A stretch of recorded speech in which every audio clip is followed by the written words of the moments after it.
Hello everyone and welcome to Bevins Bricks, and today we're going to be taking a look at one of the first Lego city buildings I ever did, complete with 12 apartments and a total of 4 different storefronts on the first floor. All the business storefronts I did a very long time ago, but I'm still really happy with how they looked, so I didn't change anything at all on them.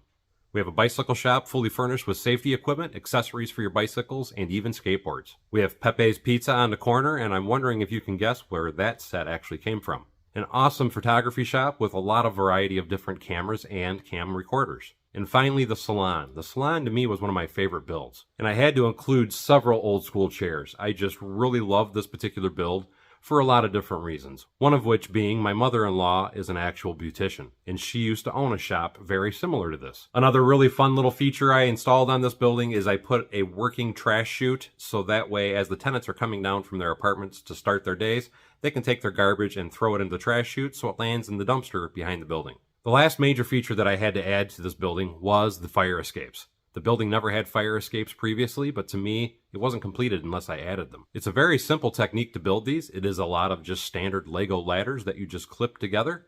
And then once they're all clipped together, you place a snot brick on the side of the building and the entire fire escape just attaches to that one snot brick. But once those are on, the finished appearance of the building just speaks for itself. Now that all that work is done, like every build I do, I have to do lighting. This building was absolutely no exception. The entire building is illuminated with brick loot lights. If you've never heard of Brick Loot, I highly recommend you take a look at them. They have some amazing products to do custom lighting. Another product I wanted to try in this building as well was Blinky Brick sells a wireless connection point that you can put on your buildings so you don't have to have wires holding all the floors together. But sadly, I have to say, not impressed. It is a good product, and I think most people could probably make it work, but to me, it's too problematic, and the lights will not stay on or stay connected. Furthermore, by putting these pieces on your buildings, it actually forces a gap between the floors, and it just makes for an unsightly looking building. When I do lighting, I don't illuminate them like all the lighting companies that are out there. I like my buildings to look natural. I like to have a variety of lighting, intensities, colors, and I also like to leave things